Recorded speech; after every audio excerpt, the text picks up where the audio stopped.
good evening, good afternoon. I don't know when you're going to watch this video, but today you're gonna have a special guest straight from the US. He lives in Bethesda. It's Maryland, which is Maryland, isn't it? Maryland. It's Maryland. I met this guy at a conference in Riyadh. I think it was in May, Yeah, only four three months months ago. 3 months ago, yeah, actually. Yeah. We talked a lot, we had a lot of fun there. Actually, really a lot of fun. He has great stories to tell us. He's an expert in project PMOs, portfolios, and his name is Michael Hannan. Okay, Hello. we're going to talk about his stories, but the topic that we are going to talk today is about productivity, how to 10x your team performance. Okay, that's the idea. Mike, maybe I don't know if people know you in Brazil, wherever you want. So you have the chance to introduce yourself. We have 2, 3 minutes just to see, to talk where you come from, what you do, where you're going, where you live, whatever, just so people get in touch with you. Please, first of all, thank you very much for accepting my invitation and be welcome. We're going to have a lot of fun here as well. Yeah, thanks for having me, Elio. And I guess the quick thumbnail sketch for me is I am a Renaissance man. I am curious. I like to learn a lot of things. I have ADHD, so I lose focus quickly, and I need ways to enhance focus. And I know there's a lot of people that I serve since I'm self-employed and I'm a consultant and coach. A lot of people I serve who have similar challenges, right? They protecting people's focus is a massive, massive problem that not many organizations do very well. And so I've made it my mission to help attack that and solve Go. Uh, when we were in Riyadh in the PMO, the PMO, no, Project Management Global Forum, Global Project Management Forum, and you told me a story, a very, it's not, I wouldn't say that it's funny, but intriguing story, that experiment that you did with your son. it. Yeah. Can you So tell me, can you tell this for the audience, what was the experiment was? Because it was very, but it was very, very interesting for people who work in projects and organizations, because it was an experiment held with his son about productivity. Tell me about that. yeah. So first, like a little bit of background. There's a lot of interesting research that's been done for decades about how poorly the human brain performs when attempting to multitask or when attempting to switch from one task to another in the middle, right? So before a task is done, we get distracted and we get pulled into some other task, right? So I think the better term is called task switching, because some people have argued that the human brain actually cannot multitask.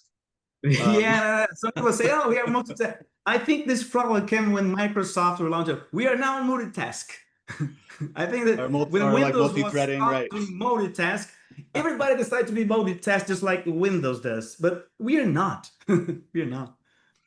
Yeah, and so I got very curious about this and what the potential might be for productivity, right, in our organizations, and also just a way to be more human and to create environments that are friendlier to the human brain, so that humans don't get so overloaded and frustrated and unable to get things done. And in fact, there's certain people who the moment you ask them to multitask or task switch, their brain actually shuts down. Some people's brains actually shut down and they basically freeze. And these might be some of your best people, by the way. You might say, oh, well, that's, those are people that just don't know how to multitask. Or like, just ask any mom. They multitask all day long, right? And like, okay, fine. Like I get that that's a real thing and that there are real demands and that some people are better at it than others.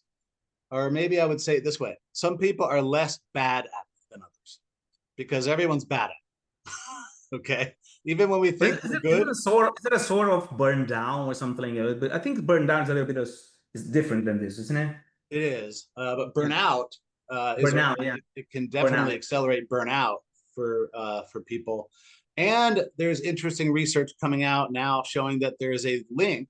They don't know if it's a causal link, but there is a correlation between how heavily task switched you are and Alzheimer's. So it could actually be creating or causing brain damage. Again, they don't know that for sure. They just know that there is a correlation, not necessarily causation. But either way, that's scary, right? If that's even 1% chance that's true, that's a bit scary. Less So, than this. Less than this. Less than. so there are lots of interesting games and experiments people have concocted over the years to demonstrate just how much performance degrades when you try to switch tasks. One game has like alphabet, letters of the alphabet, numbers and shapes, and it just says, okay, go row by row, like A1 circle, B2 square, C3 triangle, and just go row by row until you're done with like all 26 rows. And Yeah, of course, I do that's something worse. I do something worse. I do the consonants, only I've the seen that one. consonants, and then I do seven and multiples of seven, not one, two, three, sevens and multiples of seven, and then the square, the shapes. So it's more because seven is is Yeah, I love complicated. that because it's trying to make it a little bit less simple. Because on the one hand, if you're going to design a game, it has to be a game that everyone can play. But if No, it's no, a no, game that no, I don't everyone want can that. play, Evil. I'm the evil. I'm evil. and that's the trick is if it's a game everyone can play, then it must not be a very complex game requiring lots of expertise in any one area. So I was very curious about this, that, all of these studies show at least a 50% slowdown when you try to switch tasks. But this is with just very simple stuff like letter shapes and numbers. What about the real work we do that requires real careful thought and maybe advanced cognition, holding multiple concepts in your brain at the same time, things that might actually resemble knowledge work, right? People that actually have expertise that requires, advanced thinking or advanced knowledge work. And so I thought I would develop uh, an experiment. It's not a statistically significant sample size because I used just one person, which was my And son. it's a bias. It's a bias because you're your father. Yeah, yeah. But oh, by the way, right above my head, you can see this advanced Rubik's Cube with 12 sides um, that my son would be able to do. I certainly cannot. Anyway, the idea was I wonder what the real penalty on productivity is when we're doing real knowledge work that Mm. might require advanced capabilities. And so I did this study with my son. He was only like 11 or 12 at the time. And and now he is like a genius scientist, right? But as an adult. But I just thought, you know what?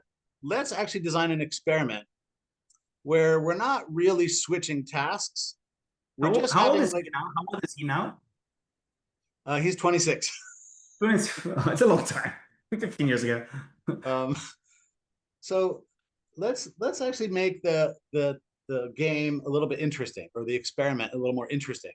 Let's make it so that we're not asking my son in this case to switch. Like, don't put down one Rubik's Cube and pick up a different one. Don't even stop what you're doing. Keep going and keep trying to solve it. But let's do like these little drive-bys, we call them, right, in English, where somebody might walk by the office and say, hey, nice weekend. And they say, yeah, yeah, hi, good to see you. And we don't stop, we don't switch, but they are still diluting our focus. It might be a very small dilution of focus, but that's what I was interested in, is even if we have really, really small interruptions or small distractions, how does that affect our ability to do complex tasks? And so the experiment was my son had like 6 or 7 different Rubik's Cubes. The simple one that we're all familiar with has it's 3 by 3 by 3. So you just held one up. That's the one, right? So Yeah. 3 by 3 by 3 cube. And then there are 4 by 4 by 4 and 6 by 6 by 6 and 8 by 8 by 8. Yeah, and you have like little pyramids like that. And then ones with really odd shapes. That when you scramble it, it just looks, there's nothing symmetrical about it. So it can be quite complex to solve those. And then, of course, this 12-sided one right up there on the shelf called a dodecahedron. And of course, that's the most complex. Yeah. And so the experiment was, Right, this I never did. I can do the pyramids, I can do the 3 by 3, 4 by 4, but I never nothing else, nothing else. But the dodecahedron is crazy. It's well, you're a crazy. better man than I. Yeah, yeah, yeah. Although when I I- asked my son, I'm older than him. I'm older than him. So way back when I noticed him solving these one after another, I said, "Oh, it seems like one builds on the next, right? That it must be based on some kind of set of algorithms that you already know how to apply, that the basic puzzle teaches you, and then you can add more algorithms, more complexity as you go." And he says, yes, that's exactly right. It's all patterns and algorithms. And once you know all the possible algorithms that could be useful, then the only question is, what's the sequence or order that you should apply them to solve the puzzle? And so, because I am, or at least used to be, a software engineer, that sounded a lot like software engineering.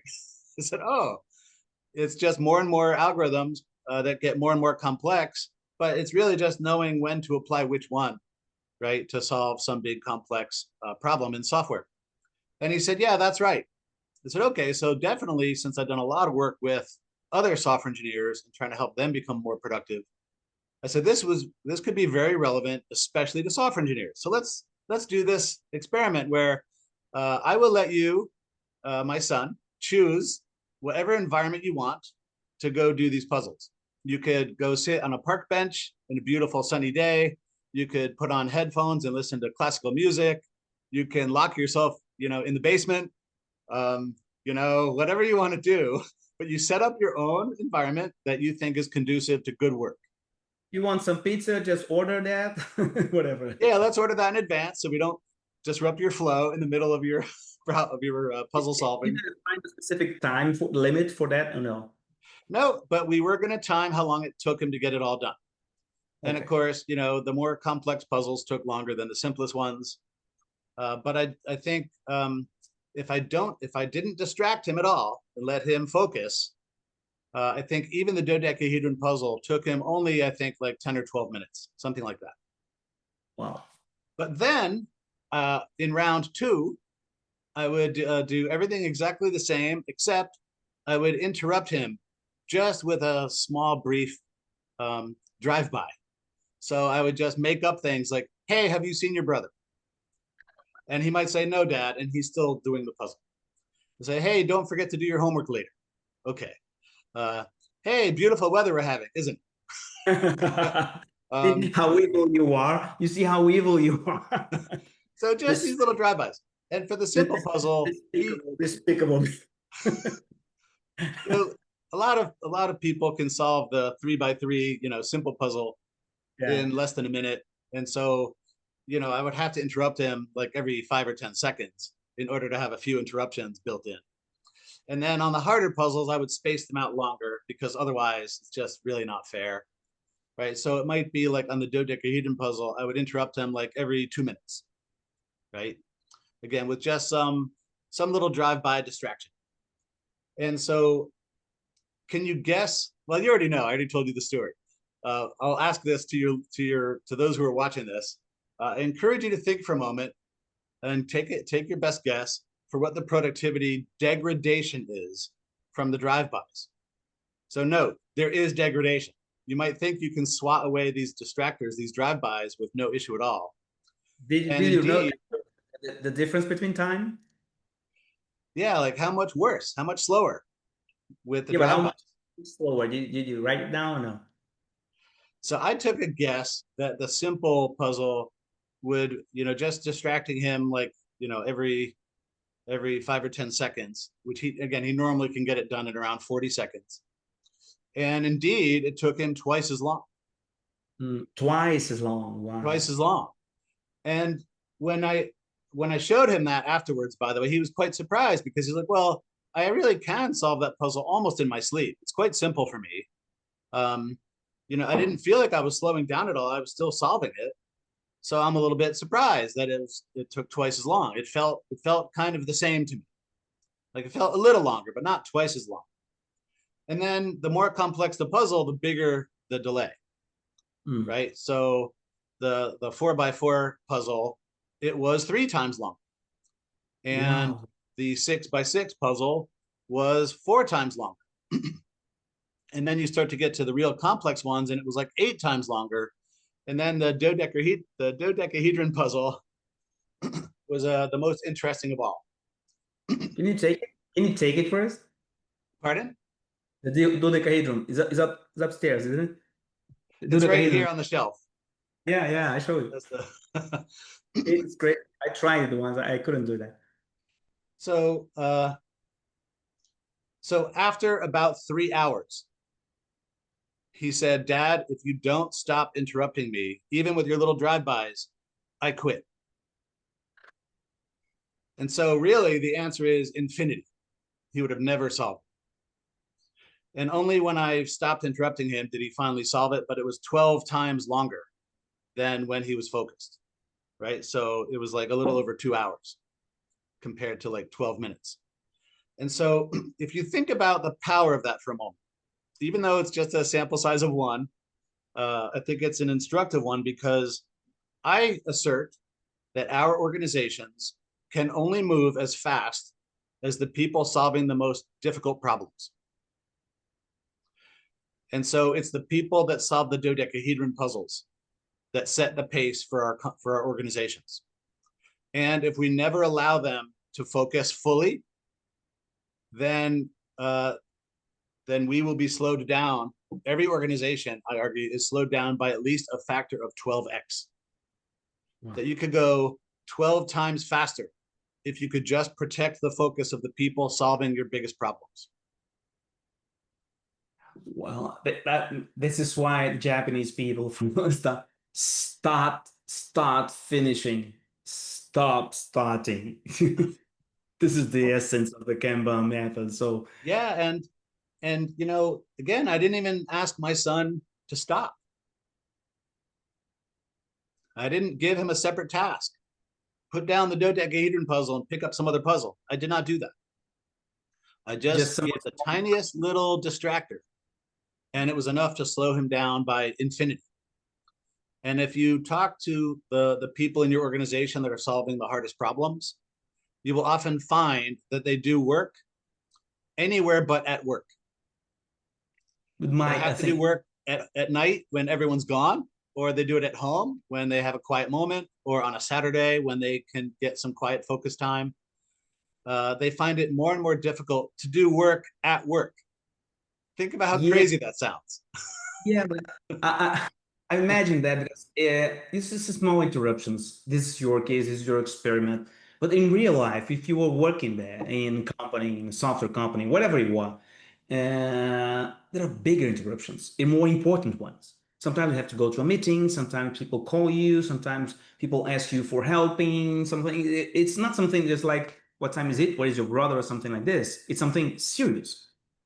And Can be, but I argue that those things should be reserved for genuine emergencies and not just because it's time to go to the meeting or your And they're boss for real. called. They're for real. They really need their help. They really need them to stop something and Right. start doing something else. So, in this is for real. This is for real. And I read an article some years ago that depending on the interruption, for restart doing things that you're doing before, maybe you can take 20 minutes for your brain to readapt for what you're doing. That's 20 right. minutes. It's crazy. It's crazy. And you know, in the case of my son solving the dodecahedron puzzle, he just needed, I think, just maybe 30 seconds to reset and start to remember what he was doing and what the sequence was. Um, and even if you could do it in much less than 20 minutes, and some studies do show 20 minutes, you need to reset. You need 20 minutes to reset. But even if you believe that's not true, even if it's like 30 seconds like my son, it still was a 12x for him. And it really was infinity, right? Like if I had never stopped distracting him, he would never have solved. Wow. And so if you think about uh like you described, Elio, you know, it might be unrealistic given that there are distractions at work. There are things going on. The phone will ring. People are pinging you on, chat, your chat Teams, Slack, or whatever. Um, but I argue the opposite. I argue that the best managed organizations are those that schedule things around focus time. And one example is a well-run school, right? For hundreds and hundreds of years, good schools, not always necessarily the best schools, but every good school in existence schedules their whole day around the teacher teaching one lesson at a time without interruption. And if an angry parent calls demanding to speak to the teacher right away, the answer is no. They're teaching right now. Wow. Right? There's a front office that answers the phone, not the teacher. I did something. I did something in a project that I was doing a consultancy some years ago. That this was the problem: productivity and lack of focus. And you know, when I don't know if there's this habit in the U.S. here, but in Brazil, when you go to a barbecue, very restaurant, something is something like the restaurants, and you have a small signs, red and blue. Okay, free or not free. You have it. You see? I've seen those. Yeah. Yeah, let's say, and we did something like it was something like a photograph that you put some photographs and clips, and you put a photograph here. It's like a base, and then you something like this, and you clip, and then you have photography. And put these cards here, red and blue, and everybody had that on the table. If the red sign was on, nobody could interrupt the person. Nobody, nobody. So, hey, hello, red. Don't interrupt. And people start adopting this strategy. If he's red on his table, I cannot interrupt him. If it's And green, I've okay, seen, me. So the productivity, according to them, it's just boom, blew up because you cannot interrupt. Don't talk to me right now. I'm your boss. Don't talk to me right now. I'm doing something important for you. yeah, that reminds me of a story, Elio, where I was coaching a team, and it was before I knew that there were these little, this is like 10 years ago, before I knew there were these little, USB lights. So you plug it into your computer, and if it's integrated with your meeting, like your Teams or your Zoom, it might automatically turn red when you're in a meeting, or when you have a scheduled meeting, it turns red. But you can manually turn it to green, and they just would put it outside their, like, the little cube wall so everyone could see it. And red meant don't interrupt. Yeah. And they bought their own, actually, and then everyone started buying their own. They didn't even ask the company to, or the employer to pay for it, This because is they realized how much more productive they were, and it felt good to actually just get stuff done with good focus. yeah. So everyone did it. And then, of course, the most senior people that were the most highly respected, the ones solving the dodecahedron puzzle, they started all this. And pretty much, in the morning, people would come in and chit chat and say hello and, socialize just a bit. And then within a half hour to an hour, all of a sudden, all the lights started turning red and everything got quiet and everyone just went heads down. And if you're a junior guy that had a question and you really needed help from a senior guy, well, usually when it gets close to around lunchtime, the lights start turning green. People start to chat a bit more. So you don't have to Great. wait very long, right? Lunchtime, no big deal. Or like when the angry parent calls the school demanding to talk to the teacher, the answer is they have office hours after school. You can come by at 3 p.m. today. So you don't have to wait very long, right? Yeah. Or, hey, they're busy today, but you can make an appointment for tomorrow or whatever. Now, of course, if the parent is calling saying, hey, I think my son may have brought a gun to school today and he seemed quite angry. Well, maybe that's a real emergency. Maybe we should actually interrupt every single class and clear the whole school, and or track down that student and figure out if they actually do have a gun or whatever. There are real emergencies, but I hope that you don't have those emergencies every day. You shouldn't. That is But not a best run school. does your son thanks you for this experiment in his life? Did he learn something Yeah, from that? Did actually. he learn something from that? Yeah, because again, it wasn't until he was doing the dodecahedron puzzle that he realized how frustrated he was. Hmm. The That's simple it. puzzle, he didn't even realize that there was a productivity loss, or maybe a slight one, but he didn't realize it was double. But it wasn't that frustrating for him because he had already mastered it and it was simple for him. The Mm, things that were not simple for him, he was very frustrated very quickly. great. And I think that's I, like most of us. yeah, we have seen some techniques that's like Pomodoro or something like this, 20 minutes, something like. I don't like Pomodoro actually because it's Me very neither. short time. Just 20 minutes. I did something different that was just for myself. I didn't experiment and I just use it for myself when I have to focus on something. That is called a soccer game technique. Ooh, It's let's hear it. 45 minutes, 15 minutes break. I got it. 45 minutes, 15 minutes. In this, I 45. No cell phone, no email, no WhatsApp, nothing. 45 minutes. During this 50 minutes, I can do anything. I can do Yeah, anything. sure. So I think a Pomodoro is very short, 20 minutes or something like that. So it's very short time. I don't use it. And It I'll will I'll tell you, 45, Elio. 45 by 15, it's good because I have to Yeah, walk, relax, walk up, drink something, go check messages and see. But when it comes to 45 again, boom, straight. I would give this advice. Some people find that the Pomodoro method works very well for them. Great, then keep using it. Yeah, Some people, like you just found your the soccer analogy, works great for you. Great, keep using it. use it. For me, I have to have the freedom to decide.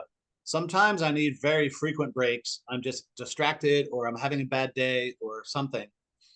Uh, and other times I'm really in the zone and I'm really cranking out great work with total focus. And 4 hours might go by before I even realize it. Well, I don't want to be interrupted in that 4 hours. That's just for me, right? I need to stay in the zone. I need to stay focused. Anything that disrupts my focus on those times really will hurt. So, like when I wrote my book, I had many hours sometimes with no interruptions. In fact, if I didn't have to go to the bathroom, I would have kept going, right? like, Yeah, even it depends. food. It depends on the person, your ability to concentrate, to focus on something. It depends on, and I think actually is this how much you were interested on that, how much you were into that, how much you were putting your energy there. Because productivity goes where your attention is. That's the point. That's right. That's right. That's And right. In fact, in baseball, they say you know, one of the one. I've never played baseball. Never. So Never. you don't have to know anything about baseball to know that. Well, the one thing you have to know is that it's important if you're a hitter to hit the ball. You have to be able to hit the ball. If you swing and miss, you're not going to be very good at baseball, at least not on offense. Uh, and so what they found, even little kids get coached on this when they're 6 years old, is that if you go to swing the bat and you take your eye off the ball, you will hardly ever hit the ball. You have Hmm. to actually watch your bat hit the ball. And so where you look tends to be where you go, where your bat goes. Yeah. Same thing when you throw the ball. If you're Yeah. looking somewhere else, the ball probably will not go to where you want it to go. You have to look at where you want the ball to go, and then your body Focus, will follow through. focus is everything. Focus everything.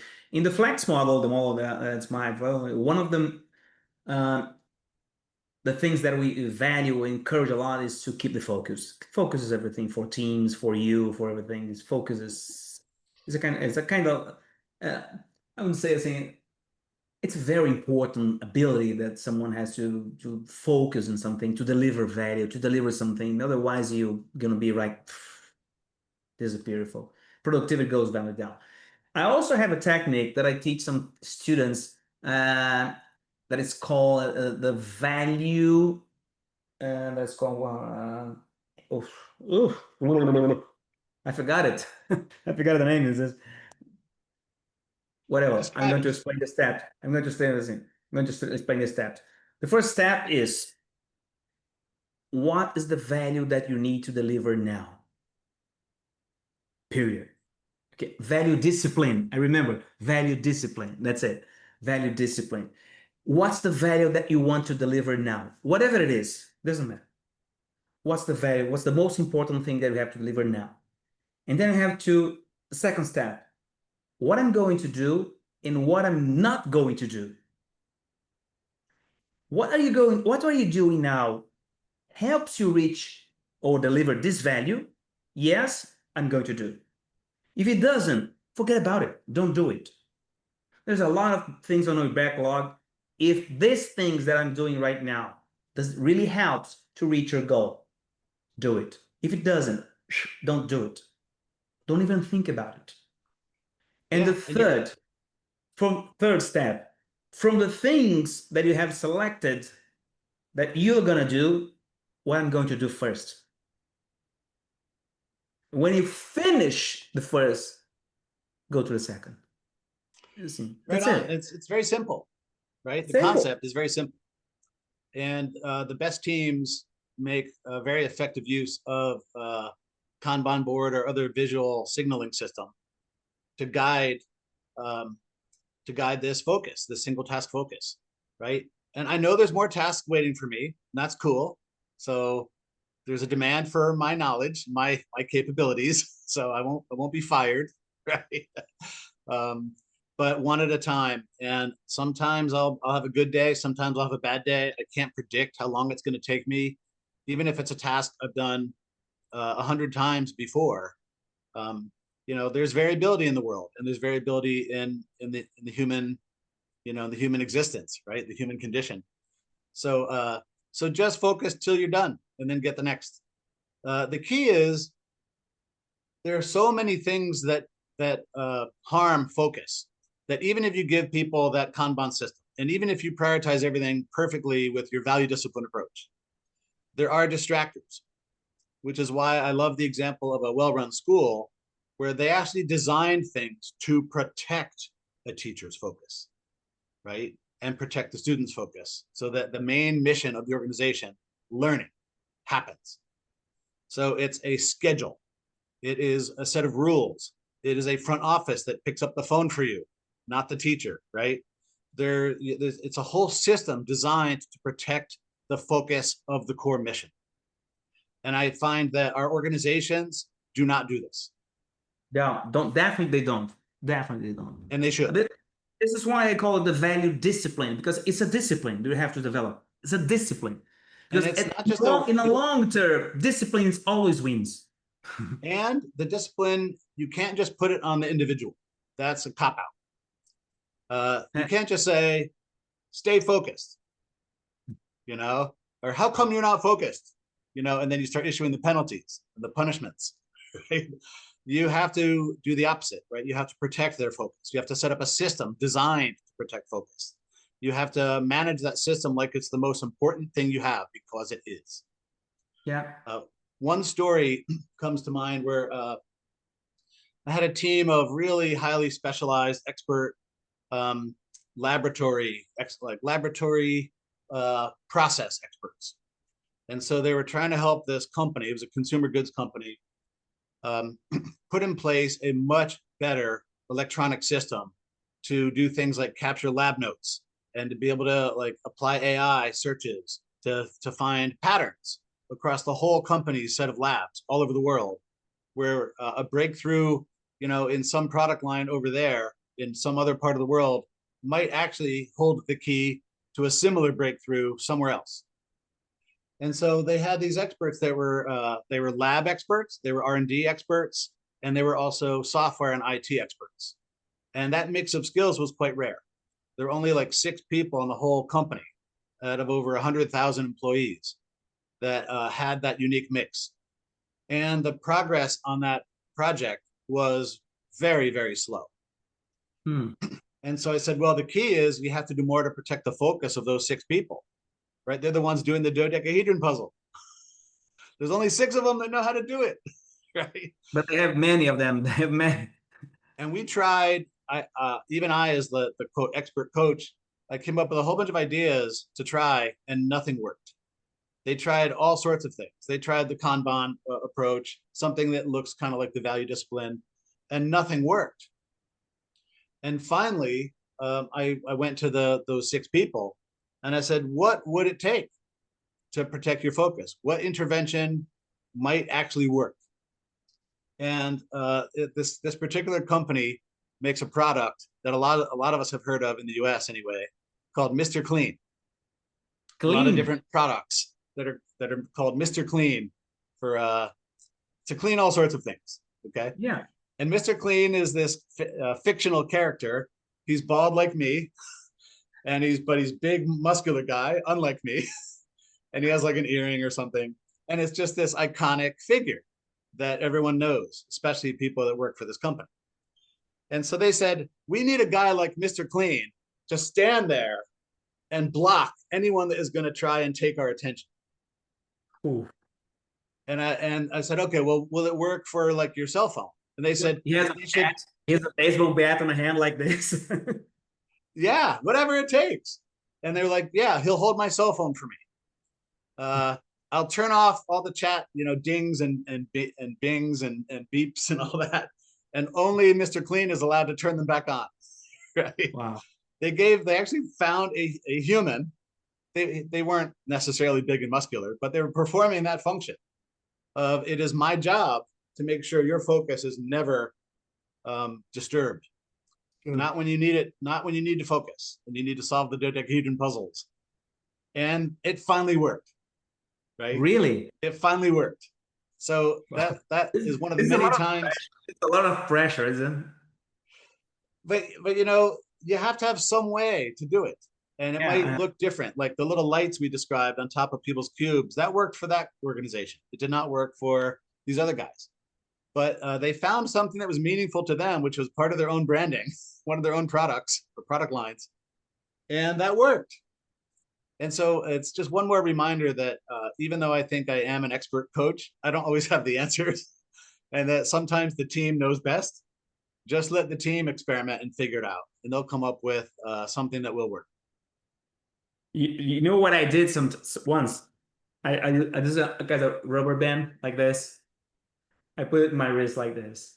And I was, every time I lose my focus, I would do that. And then I have to switch to another wrist. And so I lost my focus. Ah! And then I did So it again. punishment works for you. Okay. Yeah, punishment yeah, yeah. I really did that. I think just to remember, oh, God, I lost my focus. I, I lost my focus again. How many times do you have to switch between one wrist and the other? So just to memorize, just to call my attention, saying, you are losing a lot of focus right now. So Yeah, I I've heard some started doing people. this. I started doing it's not a kind of punishment, but just to remind me, look at what you're doing, man. Look what you're Yeah, doing. some physical reminder. Yeah, That definitely works right. for some people. I've also seen some people do breathing exercises. Yeah, So they might have learned it from meditation or yoga or whatever, but when they really need to reset and get their mind in the right mindset to do the kind of work that can be quite challenging, requires lots of focus, they sometimes just need to physically reset. yeah. It's. You are a professor. I'm a professor also. We're doing teaching something, and us as a professor and us as students in a conference or doing some training, whatever, it's very hard to keep the focus nowadays on by more than 20 minutes, more than 15 minutes in something. It's very, very, very, it's 20, 30, 45 minutes at maximum. It's maximum tension that you can do that. But there is something that I was calling to my wife some times ago. That's called, we are very addicted, very addicted. It's a kind of hormone, dopamine or something in your brain that you're always trying to have some reward very fast, very fast, very fast. It's a kind of dopamine. You use your cell phone, you use something, whatever. You're always trying to do something to kind of reward, fast reward that you want. But if you're focused on a job, if you're focused on a class, if you're not having this kind of input, so you're desperately trying to have some kind of reward, a small drops of dopamine in your brain, and you stop doing something because you have to do some dopamine in your brain.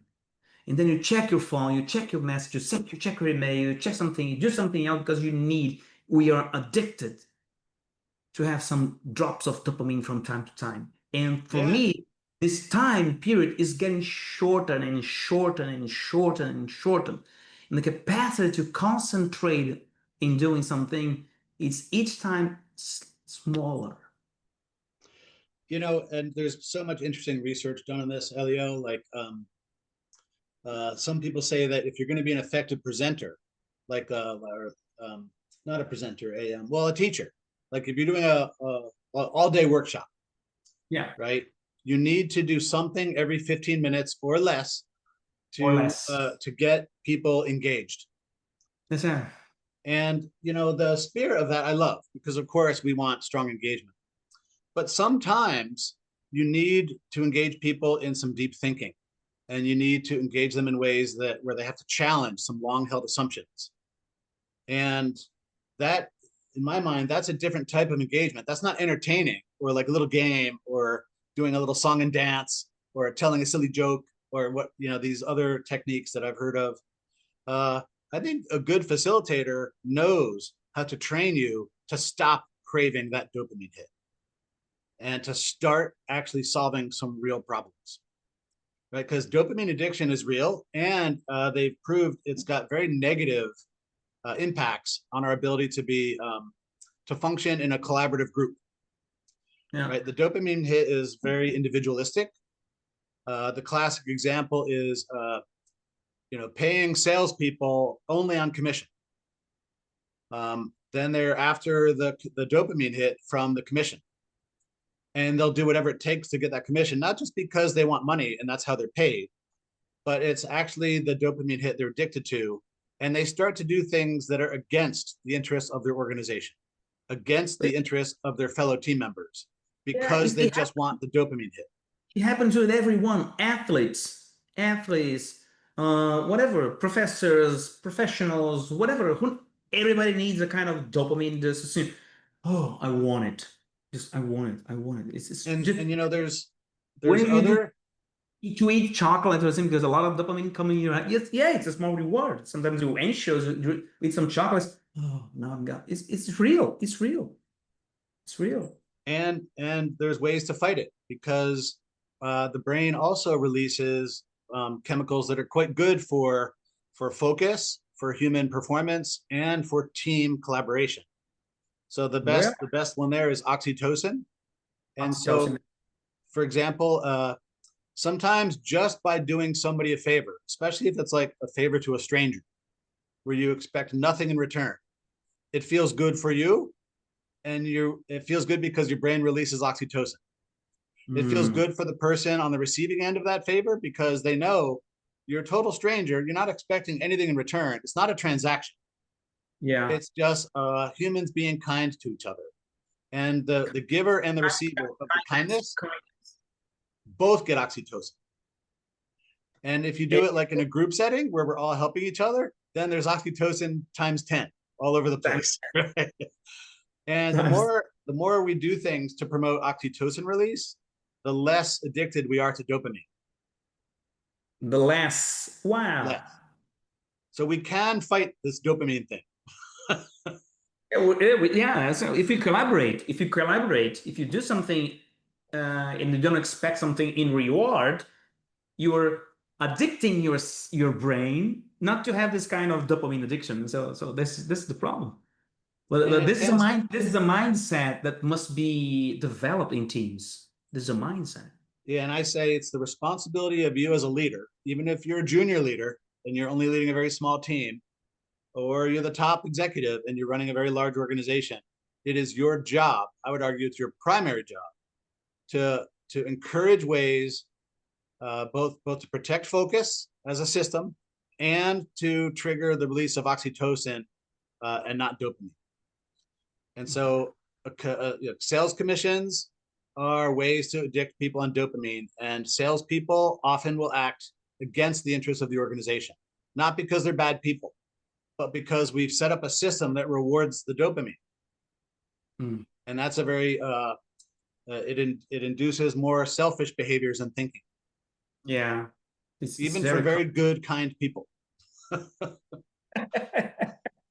yeah, but it's our nature. It's our nature, and it's easier to create dopamine than oxytocin. It's easier, You know, especially with it the, is, especially with these things here. yeah, the phones and all the rest of it. But I don't think it's that hard to do things that foster collaboration and trust. I don't think it's that hard. Very simple. Like, in fact, the tactic I use all the time is I just ask any question to any group of people that starts with "How might we?" How what? How might we? Ah, yeah. And just asking that question can trigger oxytocin release because people already are starting to feel like, oh, there's some objective that we share, and we need to work together to achieve it. And even Mm. just responding, even just hearing the question that starts with "How might we?" starts to trigger a desire to collaborate, a desire to problem solve, a desire to find a shared objective that we can solve together, right? And so this "How might we?" Like, how might we send humans to the moon? You know, like that triggered a lot, like a lot of oxytocin on a national scale in the Uh, early 1960s, right? it's easier for people to see that. It's easier for people to see that. See, it's a great idea to get the focus there, not to be addicted to dopamine, short dopamines, and this is very bad. This is very bad. Mike, if you have three tips, three tips to give to our audience, how to increase or 10x the productivity of our team, just three. What would be your tips? Beside of So, that, so the "How might we" is always where I start. okay. In fact, even when it's a really bad problem, like something terrible happened and it was disastrous for your organization, uh, still resist the temptation to say, "How come you? How come you did that?" Instead, "How might we make sure that never happens again?" Because there's probably more that we all can do, even if we know it was one person's big mistake, perhaps. Well, what if there's things we can do to mistake proof that person's work? What if we have a way to have a second person corroborate what that one person has done so that it takes two people to make a giant mistake and not just one, right? There's lots of we that can Mm. come to fix big problems. And so the "How might we" is my first one. The second one is everything is about focus. If you want real results really quickly, you need to put in place a system to protect focus. So whether that's your value discipline Kanban board or the Mr. Clean intervention or the lights Create, that turn green or red, create a system that protects you from distraction. systematize the protection of focus. And then the third one is build in fun. We haven't talked about that on this, but lots of oxytocin gets released when people are having fun also. In the flex model here, there is a leadership model. It's leadership style. That one of the eight topics that I have there is fun journey. Have a Yeah, fun journey. Have a fun we're journey. all we're all big kids and we all love to have fun. Play is a great way to Some are actually, bigger than the others, but it's okay. and having a way to build in play into work, like like a lot of people think it's silly and they see like the Silicon Valley, startups with like ping pong tables and video games and all this kind of stuff, and they think it's ridiculous. And I What do might you actually think? agree. Because this thing gets you out of the focus. It might. Now, for some cultures, it might work fine, but the idea here is build in fun. So my favorite example is there's a well-known large company um, that lives and dies based on how good its R&D is. It has to innovate all the time to stay competitive. And this one R&D group asked for my help some years ago, and we tried a bunch of different things to promote productivity improvements. And again, nothing worked. So finally, I came up with an idea that the management thought was a terrible idea, but they got desperate and they tried it anyway. And that was keep everything the same, except ask people to accomplish 5 days of work in 4 days. And if they do, give them the fifth day to work on anything they want. Now, this has become a bit more famous. I think Google did it and stuff, but some years ago. But the bottom line is, really work on anything you want. It doesn't even have to be relevant to the company. But have fun with it. And of course, these guys were hardcore engineers, very innovative minds. And a lot of what they chose to work on really was beneficial to the company because they already loved doing that kind of work, right? And so they would self-organize sometimes in small groups to go do really cool stuff that ended up being breakthrough products for the company. So not only did they get the productivity boost and they got 5 days of work done in 4 days, no problem, but the fifth day really unlocked the most value of all.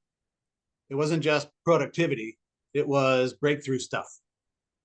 And it was because they remembered that they systematized fun. They built fun into the system. It's good, but it's good. There's 3 steps. So very good. Very good. And I was talking to a guy in another video here, another talk that it's about AI. Okay. And I said something that really intrigued him because it was we are changing cognition for productivity using AI. Yes, We are I've heard arguments like this, and it's very intriguing. cognition, cognition by productivity. Do you believe in that? What you experience on that? Because I read an article from MIT, Massachusetts Institute of Technology, and they created something that it was months after I told this, that is called the Waze effect. Have you heard about it? Oh, where you become reliant on, like in this case, Waze, the navigational That's mapping aid. Yeah, we are relying more in our AI softwares than in our brains. It's Yeah, and like so if we ever lose access to tools like Waze, we won't know how to navigate anymore. we don't know how to navigate. So that's my worry because if you're losing our AI tools right now, we can't think anymore. So we are changing our cognition by productivity, what is good in certain points, but sometimes it's scary for me because we as we have the same age. I think we have the same age. Whatever around that. But our kids will think differently in some years. In 5, 10 years, they will not be able to do that. They will not be able. Well, maybe there's nothing we can do about it, but I think there are things we can do about it. So I've heard some really interesting AI experts, and I don't count myself as one of them, but I read what many of them produce and find a lot of it fascinating. I've read that in the old days, like up until the age of AI, so until very recently, um, we often would build career development plans where somebody, some junior entry level person would learn some really silly task that, even if it's like, you're an aide to some movie star and your only job is to go get water for that movie star. That's it. Okay, well, now we graduate from water to also maybe organizing their meetings for them. Okay, fine. And then we maybe ask them to do some other menial task, and it's very repetitive, but then maybe over time, after 5 years or whatever, now they actually know how to run, like how to be an executive assistant for a movie star. They do all the things, travel planning and bookings, and maybe they can even like negotiate with the agent on the next movie deal or whatever. And that something like that has often been the career development model in lots of different industries. And now what I'm hearing argued is, well, all of that stuff can be handled by AI. So what do you do for a junior person? And the answer that I find most compelling, that I hope works, is instead of teaching them depth first, teach them breadth first. Help them understand the system that you're asking them to achieve some type of mastery over so that you can solve some problems or get some tasks done. Understand the system first, so zoom out. And then, yes, you might need to be more than a generalist. You might need to get some sort of technical expertise in that goes deep in one or two areas or maybe more, but start with breadth because AI can probably handle a lot of the depth already.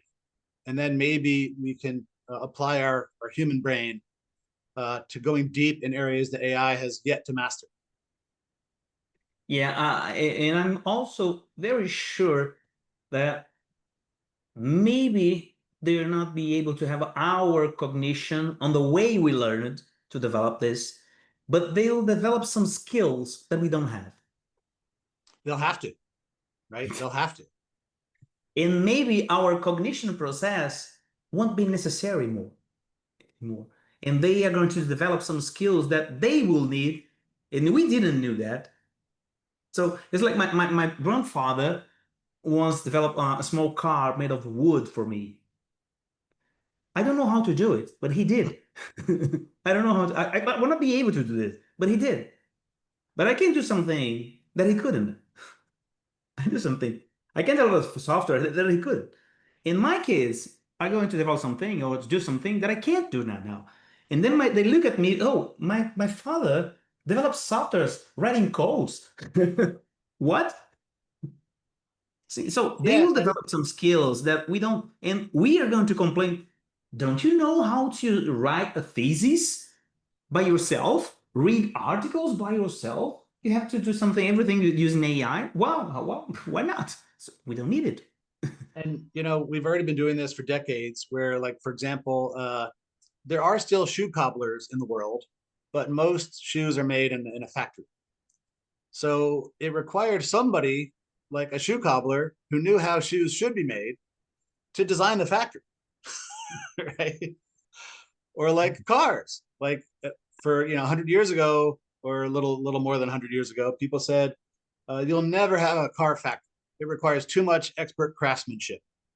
And of course, who how many people build cars using just craftsmanship? Very, very few, right? Yeah.